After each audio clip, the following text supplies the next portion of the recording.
Welcome, everybody, to Write Better Together. I'm John Myers. Hey, look, everybody. It's Emily Brooks. Hello, John Myers. Hi. What are we talking about this morning? Well, we have quite the list. Mm. We have more listener responses as usual. Yay. And our big idea today is actually coming. This is kind of serendipitous. Our first episode was about how having a hobby can enhance your writing and your life. Then I happened to run across a video by Michael Jamin. My hero. Yeah, I actually learned about, I knew of his work. I'm a huge fan of King of the Hill. In fact, we haven't talked about King of the Hill, but it's a comfort show for me and my husband. We watch it all the time. Anyway, Michael Jamin is a screenwriter for that show. He has a lot of teaching, a lot of lessons, a lot of really helpful videos. And he had one about how it's important to not have too many hobbies, essentially. So we're going to show you some of that video and react to it. So that's our big idea today. Do we want to say what our title is? The title of the big idea is Give Yourself Permission to be able to read this card. I have professional cue cards. To give yourself permission to prioritize your writing. There you go. Yes. So that's what he's talking about. And so we're going to be discussing that and how it interacts with our last conversation about this. I'm going to have a Hey John Myers. So be ready to be stumped, John Myers. And then we're going to have a call to action. I'm going to have to talk to Inky, my cue card guy, because Inky I could not read what he wrote there. All right. So what's first? Well, how have we gotten out of our bubbles this week? Well, so we went, Well, not this week, technically, the time of recording. Yeah, so we just got back while we're recording this from the Southern Oasis Film Festival in Sevierville, Tennessee, somewhere I hadn't been for 25 years. We have a previous episode. You can go back and see an interview we did there. Yes. And so when was the last time you were there, Emily? I was actually there last fall. 25 days ago compared to my 25 years. Yeah, but my family, we went on trips there often. And so there are a lot of things that are very nostalgic there for me. Like when I see signs for the Dixie Stampede, like Dollywood, those are all things and the Ripley's Aquarium. Yeah, I've been to all of them multiple times at this point. What's the big Titanic? I actually have not been to that one. So what is it? It's a museum. A Titanic museum? Yeah. Life size, apparently. It's supposed to be very cool, yeah. Because I could see it from miles away. Yeah. So no charge for this free tip. If you want to make $1 million, open a pizza place in Sevierville, Tennessee. What? On Saturday night, I tried to find pizza at about after the film festival, maybe 8:30. Everyone was like, yeah, we're not taking any more orders. I called 5 places. We're not taking any more orders for the rest of the night. So Sunday, I don't know why I was determined to have pizza, but I was. You get 5 no's, you're determined. and then so Sunday, same thing. No. And it was earlier. So we had a break from like 6 to 8 before the awards started. And I got a couple no's. I got a couple 90 to 120 minutes, so an hour and a half to 2 hours. And there's probably 10 pizza places there, and they were all just busy. Finally, I won't say who they are. It was good, by the way. I found one and on the phone, and he was like, "Yeah, it's 20 minutes," and I was like, 20 minutes? Why is everyone else 2 hours and this guy's only 20 minutes? And but it was fine, and so. They were busy when I got there, so maybe they're just faster than everyone else. So there's my free tip, no charge. What's the weirdest thing you saw there? And then we'll move on. Oh man. There's it's not weird, but it made me laugh, is that there's a little theme park called Soaky Mountain. I saw that, but I didn't know what it was. I just love little kitschy stuff like that. It's so funny. Little kitschy stuff like this cow I bought when I was there. Yes. um, so the weirdest thing I saw, speaking of barnyard animals, was there, and I took a picture of it, so we can put a picture in the thing in the Facebook or the show notes wherever we put pictures. And this ride, that was pigs. They were like flying pigs just going around and around, and I was mesmerized by the flying pigs. Yes, I remember this. So you saw the flying pigs as well. Yeah. And so I took a picture of it, so we'll put that in the show notes. One last thing, I'm driving, and I was telling my brother that it was like, so it was like, it was packed, and it's not spring break. I mean, it might be spring break in some parts of the country, but it wasn't spring break. Saturday night I can get, but Sunday night it was still packed, and it was like Vegas in Tennessee, and it was like 4 lanes both ways, so 8 lanes, totally packed with cars, just people everywhere, walking everywhere. It was amazing. And so I was telling my brother, oh, look, there's a roller coaster. And he's like, you're in an amusement park? And I was like, no, it's just a roller coaster. And it was 10 o'clock at night. People at 10 o'clock at night were on a roller coaster. Yeah. And and it was on and busy. So yeah, it was the one right behind our hotel, right? So there was one, but but there was another one. Oh, I see. Like, I don't know. Yeah, they're everywhere. 8 miles in the other way. Yeah. Again, all off by itself. So the one behind us was one where you could control the speed. And I was like, that's the kind of ride that I need. Did you go on it? How do you know? No, but you can tell, like, they're in little carts, and they're like, some of them are going fast and some of them are going slow. I hate roller coasters. I can't do like adrenaline or like a bunch of G's. So like, Emily gets on a roller coaster and then goes like 2 miles an hour. Is that what you're saying? Yeah, that sounds great. So was the we're going on way too long about this place. We are. Was the ski lift up to the roller coaster, Yeah. or was that a separate thing? I think it was, but I do have one more. So the first like roller coaster I went on as an adult was Dollywood, and I was like, I'm ready. It's fine. My husband loves roller coasters. I'm going to go on a roller coaster with him. We went on the biggest, scariest roller coaster in the park in the world, and I hated every single second of it. And when we got up to the top, like where you know you're going to drop, I was thinking, what have I done? And so never again. But you lived to tell about it. I did. I'm glad that now I know I hate roller coasters, because at the time I was like, well, maybe I'll love it. Now I know. All right. So what's the life lesson from that? Try things. Even if you don't like it, you won't die. Confirm that you will hate it. Yeah. There you go. But I could have loved it. So. All right. All right. That'll be a future topic. Things you thought you were going to hate, and then you ended up loving it. Yeah. There you go. Yeah. All right. Write that down, because I'm sure I'll forget it. Next. We have listener responses. Oh. So we have some ones from our very first episode. So this is from our prompt, if money and training were no object, what would you do? This response is from Gretchen. And hi, Gretchen. She's in my writing group. And she actually calls back to the other writing group response we had from that episode from Janice. She says, I would do the same thing Janice said about traveling and getting to know the different cultures. Great minds think alike. Also, I would be an art therapist and children's book writer, assuming I get that inspiration hurdle overcome. And I would adopt children much more easily.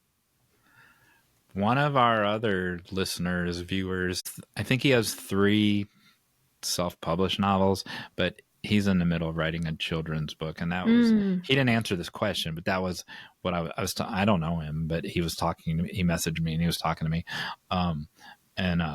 That's a big dream for him as well. Yeah. And I know like Gretchen is a great artist. And so I imagine she would want to do like all the illustrations and everything, which would be really, really cool. So I love that, Gretchen. I hope you get to do that. Me too. And Gretchen. So I know, so this is interesting. I didn't know this was going to come up. So I know Kelly Light, and there are exceptions to this, but it seems like the successful ones the successful children authors are also illustrators. So Kelly Light's a Hmm. professional illustrator, but she has 2 or 3 different successful children's books as well. But she does illustrations for all kinds of different projects that belong to other people as well. So there you go, Yeah. Gretchen. There's your future. I also like that she mentions the inspiration hurdle. I feel like that's something that a lot of us face, and so that may be a future topic one day. The inspiration for children. Inspiration hurdle. She says I need to overcome the inspiration hurdle. Oh, okay. All right. And then we also have, so this isn't quite a response to our prompt, but we asked people to write about their hobbies in a creative way. But we actually did get a really interesting response. Larissa. Hi, Larissa. Hi, Larissa. Said, I have learned this the hard way, meaning about the importance of having hobbies. By neglecting my hobbies for 20 years, hobbies make better teachers too. And then later, this is all from a Facebook post. So we were like, oh, how does that, how does it help you in the classroom?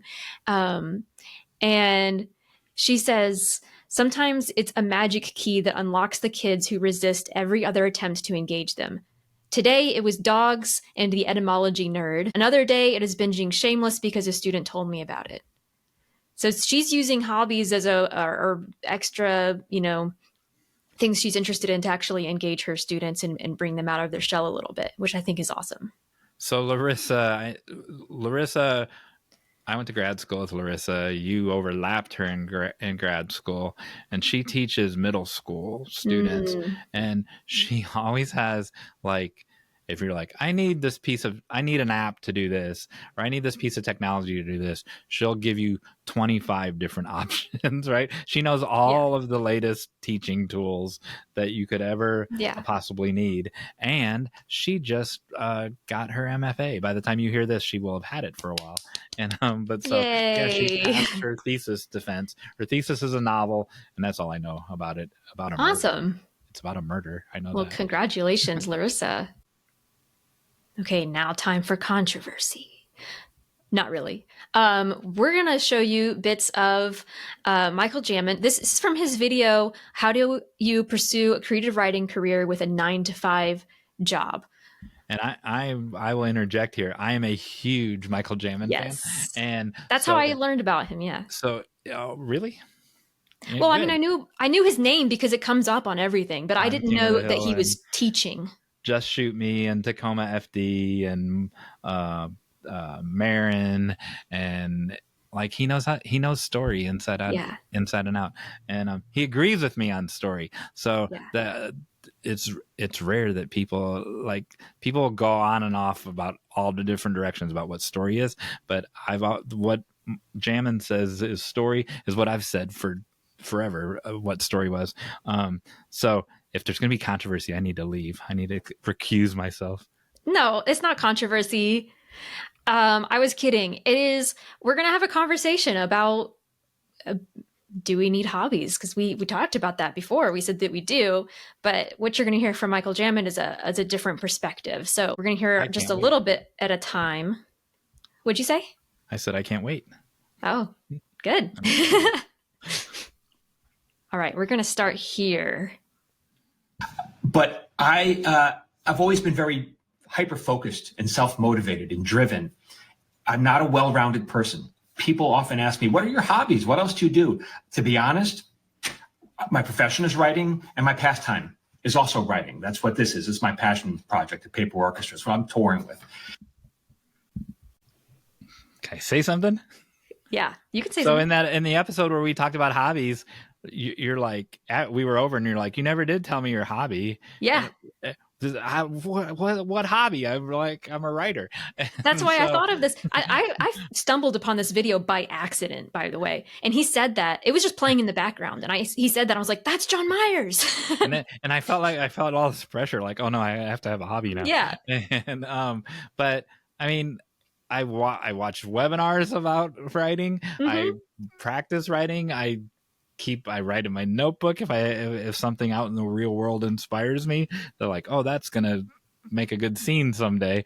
And I read articles about writing when I'm not writing, so it's all writing. Yeah. All right, let's watch a little more. And so I think when you look at people who are really good at something, they tend not to be, I'm talking about the best and like operating at a really high level. They tend not to be very well-rounded people. Look at the players in the NFL. They're not well-rounded. They spend far too much time on the field learning how to catch a ball and run a route. Yeah. Keep going. I'm going to skip ahead just a little bit. He names other examples of professionals who are very devoted. And we'll put a link to the whole video. It's important for writers to have a life, but I won't go to a barbecue. I won't watch Monday Night Football. I do things that I really are focused on helping me become a better writer. And when I do leave my house to experience the world, I'm often thinking about, well, how can I use this in my writing? We talked about that too last week, or last time too, right? He must have been watching our episode. Yeah. Everything can relate back to, like, we can use that as story material, right? Yeah, we're observers of the human condition. Also, we don't watch sports either here at Write Better Together, do we? No, we don't. How can I write about this? And this has been my life's work, to be honest. It's like, that's how you get to become a really good writer. So, I'd ask yourself this question, are you doing the same? Are you drinking with the guys on Thursday night? How are you spending your time? Are you playing golf? I don't know. Nope, I'm not doing either of those. No, not really. So far. I love how it's all I love how it's all sports examples, because we just What's golf? I'm like, this is easy. I don't do any of that. Maybe you want to be a well-rounded person, but if you want to be really great at something, unfortunately, I think it's one or the other. Are you well-rounded or laser-focused? You can't have both. And so you say, how do you pursue your career? Honestly, I wasn't even pursuing my career in the beginning. So is there going to be one more clip, or was that the end of it? There's one more. You want me to just keep going? Yeah, go ahead and do the other one. And then what he said there will fit at the end about career. Go ahead. Okay, perfect. You should be pursuing your art, your craft. If you're spending all this time networking, then and pursuing your career, then you're not doing what you should be doing, which is working on your craft, becoming a better writer. That's what I would focus on, and then ironically, great things come from that. So here's what I was going to say, and then I will shut up. So I've seen author Courtney Stevens speak in a variety of book festival at the big book festival in Nashville or whatever. I hosted a conference 100 years ago, and she spoke at my conference. And when she sits down to write something, the very first thing is the who, right? Who is this for, and who who am I, but who is this for, and what's the purpose of this writing?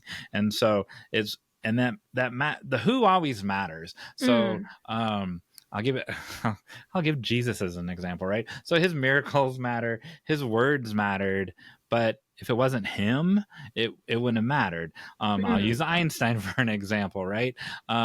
If Einstein had coworkers, right? And but we know the theory of relativity comes from him and not from any of the coworkers. So the who matters. And so if you're a professional writer, I am 100% in agreement with what Michael Jamin just said. If you're a hobbyist, then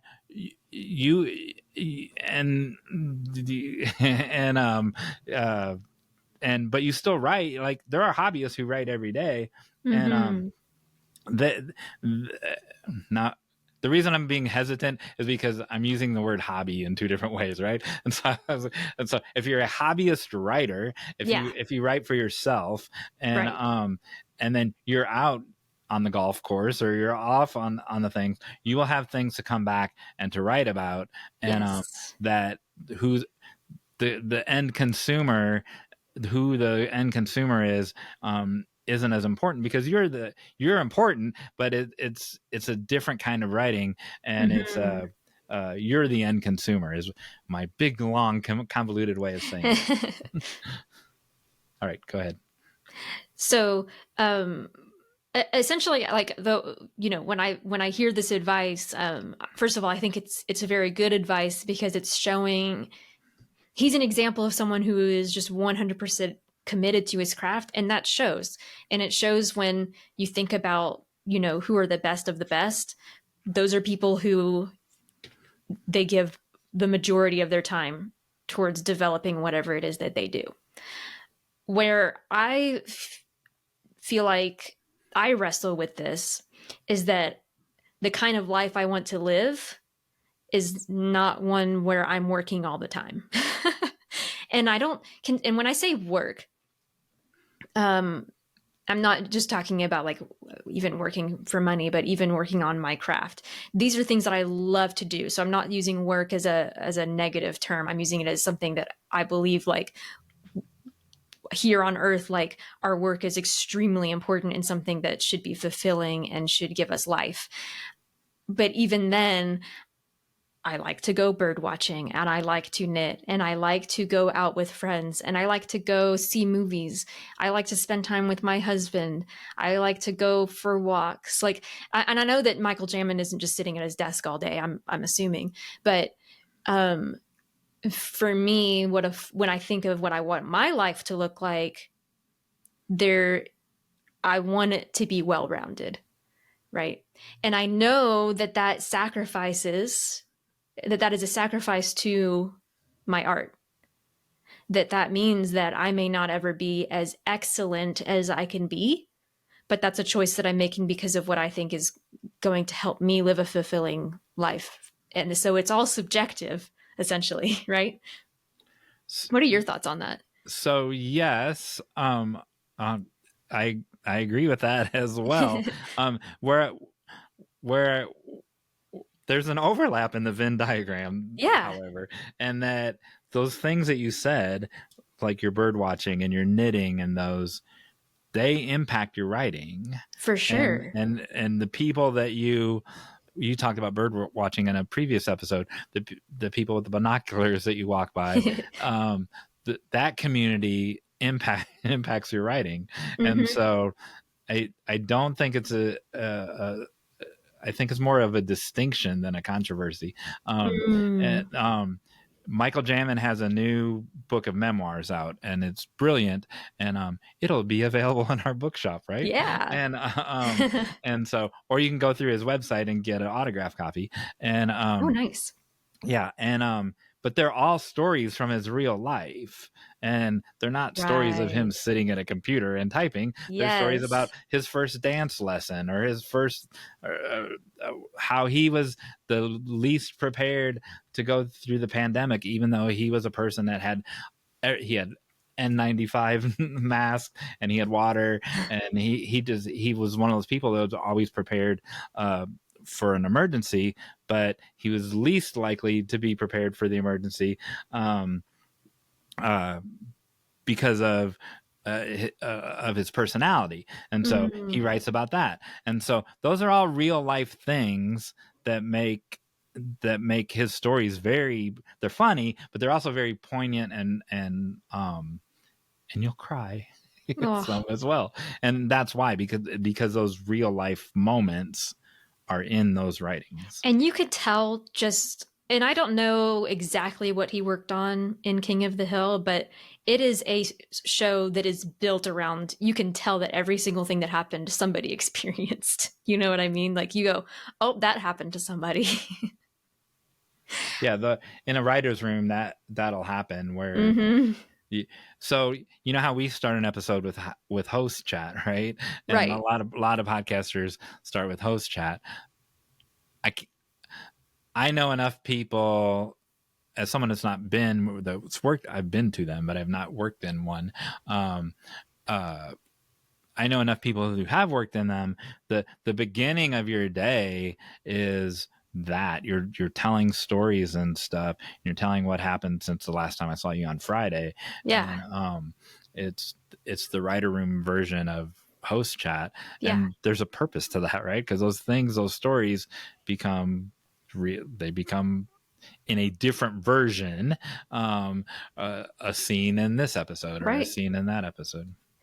I think a really important distinction to make, or maybe not distinction, but just detail to pay attention to, is Michael Jamin is talking to somebody who was asked the question, how do I pursue a writing career with a 9-to-5 job? This is somebody who is already devoting a lot of time to not developing their craft if their job isn't related to writing. And so he's saying, okay, you've only got so many number of hours in the day. You need to spend those extra hours working on your writing if you're going to get better. So I'm in a different situation where I'm not working 9-to-5. So I have a lot more time for these extra things. And I think that we're all just going to, there's just going to be different seasons where you're going to have more time to commit to those things and other times when you won't. Emily is 2 months older than I am. We've established. Yes, because I was born in September. And I'm born in November. So we've established before. And so I'm trying to remember when I had a season where I wasn't all in on my whatever my career was. And like to bring this back to the beginning of this conversation, what do you mean hobby? Like what hobby? I can't remember. I mean, I've had different professions, but I've always been all in on them. And because like you've actually seen me teach. I'm a good teacher. Yeah. And because it's 24/7. The whole world is the textbook, right? I'll hear something on the radio on the way to work, and I'll use it in the classroom, right? Yes. And so it's kind of the same thing, in a different way. We saw stuff at the film festival where we were teaching, and that. Well, it's like what I said in a previous episode. The people in the room who'd come out to see us impacted the words that came out of our mouth in the presentation. Yeah. And so the whole world is your I don't know, not textbook, but what do you want to call it? The whole world is your canvas. And it's what you put on the canvas, whatever. Your paint palette. Your palette. Yeah. There you go. My husband's a painter. So. Oh, really? I didn't know that. Well, he paints. That's his hobby. He paints the minis. Oh. Yeah. That's why I don't have a hobby. He's taken all the hobbies. Yeah. Yeah, I love that. Because it's not, you're not talking about hobbies, but you do have different interests and things that you're drawing from. I also think there's just a difference in personality with, like, when I was trying to decide what I wanted to do, like when I was 18 and I was like, I gotta choose a major for college. I almost majored in environmental justice because I was just as interested in that. And I almost majored in computer animation because I was just as interested in that. Like, I wanted to be a writer, but I couldn't decide if that was what I wanted to do. And I think that that's continued to be, like, throughout my life. I've never let go of writing, but I've also never let go of these other interests. And I do think that Michael Jamin's right that can be detrimental in some ways. Like, there are times when I go, okay, I really think it would be awesome to design a board game. And so I'll spend like a week coming up with ideas for the board game. And then I'm like, wait. This is not aligning with my goals. This is fun, but this should be something like maybe in the future or on the side. I don't need to be committing all my time to this weird side interest. Like, I've decided that I want to be a writer. And so I need to let go of the things that, not just things that I enjoy, but things that are distracting to that or are taking up too much of my mental capacity so that I'm not writing anymore. So let me ask you this. Now, the thing you're going to in April, the Writers Conference, say what that is again? It's the Tennessee Writers Conference. Yeah, in April. Okay, and this is your second or third time? Second. Okay. How are you different when you go there this April than you were the last time you were there?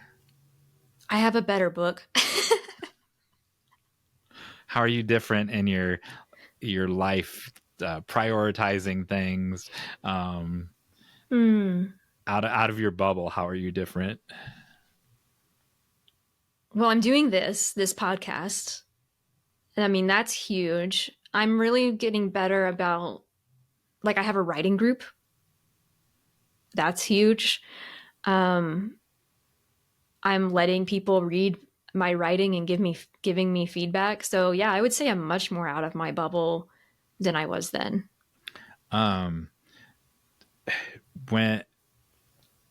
When you told this goes back to a previous episode, but when you told Bob Sines that you were an introvert, and like I saw you speak to a whole theater of people, and he was shocked. And but I knew you back in the day, and there were times where you didn't say anything, and but when you did, you were also a speaker at one of my conferences, and I was. you hit it out of the park, and to use a sports analogy that we don't we're not sure what sport about? that belongs to, but so it was like your innate ability was always there, but now you're coming out of your bubble, I guess. Do you how will your interactions, now that you've gone through was that your first film festival? Mm-hmm. So now that you've gone through your first film festival, how will you act differently at the writers' conference? I think at the film festival, I was a bit distracted by what we were doing. And I'm not very good at just approaching random people and talking to them. Like that's still a skill that I'm not ready for.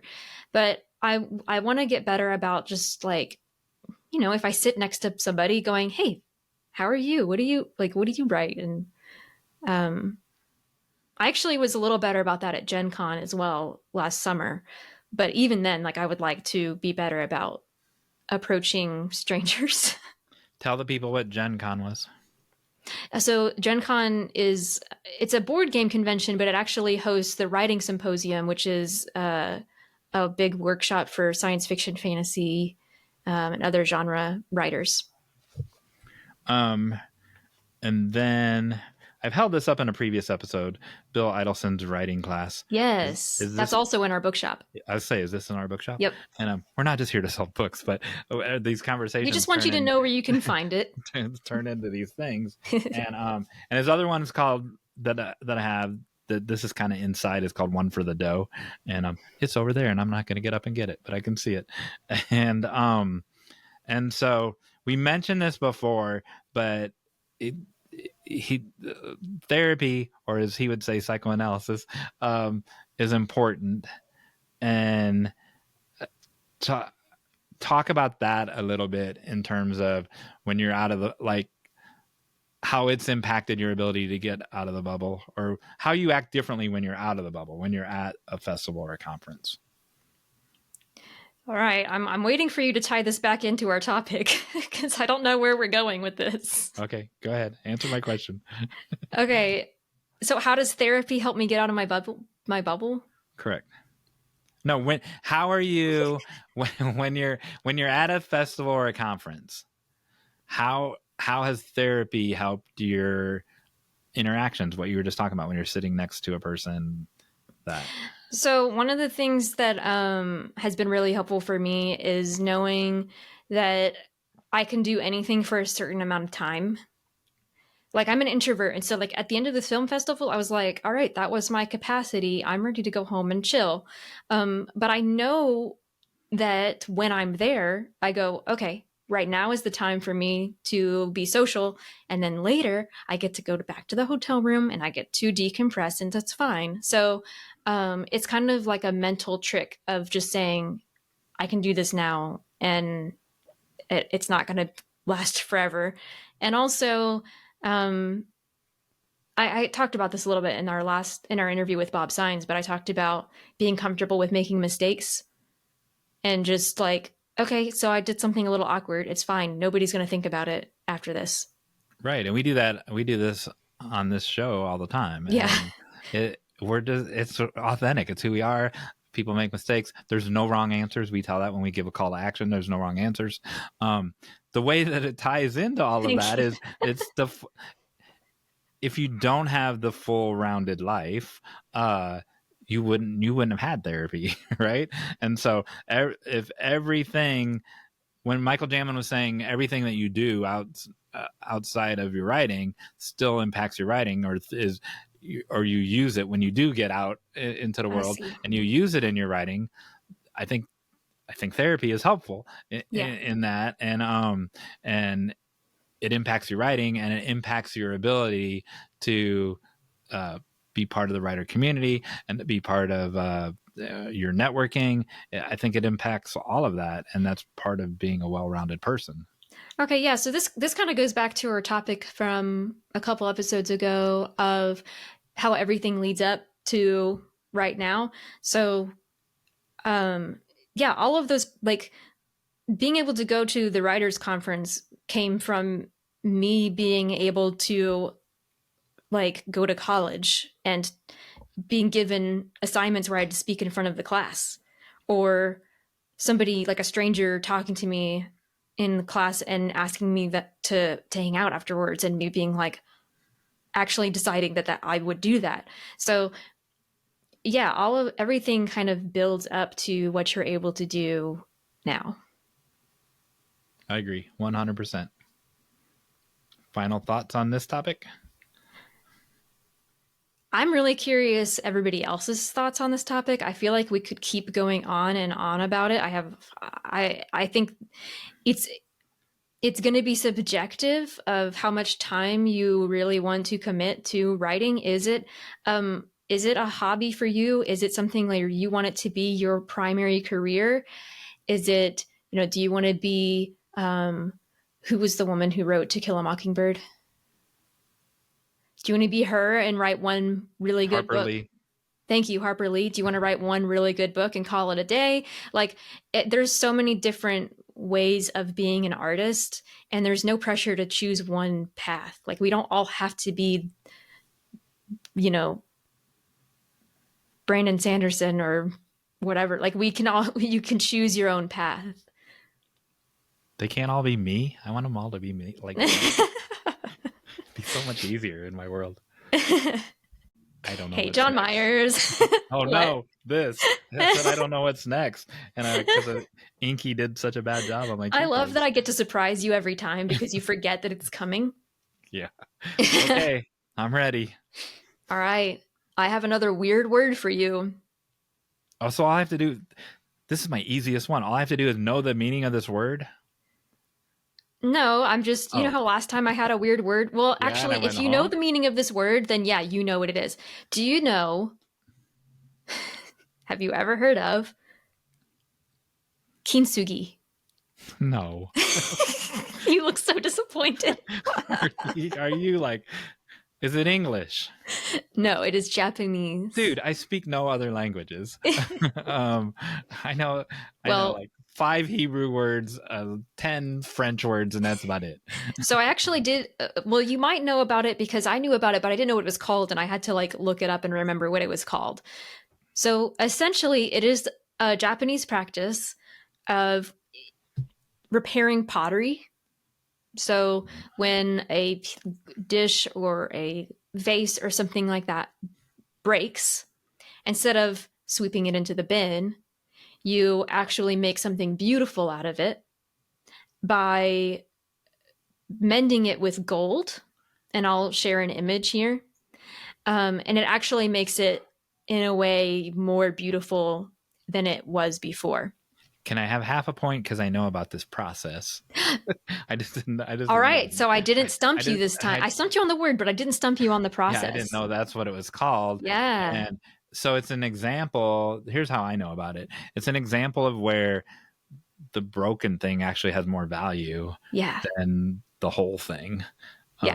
Like us. Well, I learned about it because it's, I learned about it from my pastor because he was at the time obsessed with using this as a metaphor, because it's you can just use it for so many metaphors, which is something I love. But I want to read this because I think it's really cool. This comes from traditionalkyoto.com. As a philosophy, kintsugi can be seen to have similarities to the Japanese philosophy of wabi-sabi, an embracing of the flawed or imperfect. Japanese aesthetics values marks of wear by the use of an object. This can be seen as a rationale for keeping an object around even after it has broken, and as a justification for kintsugi itself, highlighting the cracks and repairs as simply an event in the life of an object, rather than allowing its service to end at the time of its damage or breakage. Which I think is beautiful. Tune in next week for another episode of John Myers Doesn't Know This Foreign Word. So, man, our call to action should have been to write a poem about that. But we actually have a different call to action. So from this topic, first of all, I really would love to hear your thoughts on all of the things we just talked about. Everything we've talked about. Yeah. But our call to action today is to tell us, what is a time suck that you need to get rid of so that you can commit more time to writing? What's that thing that you know is not good?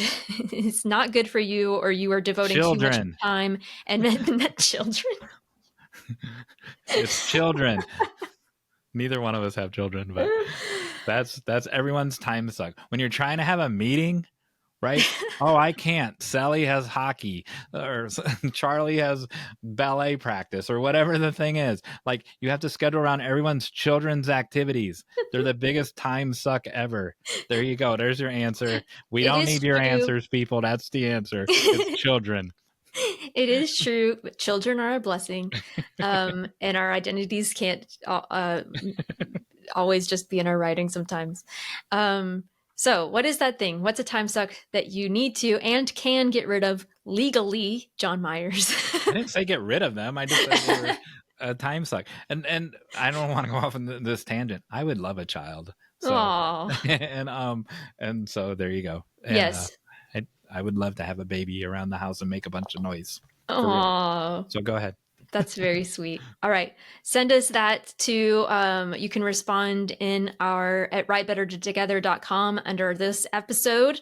Then you can, or you can also respond to our Facebook post on this episode, and we would love to hear you.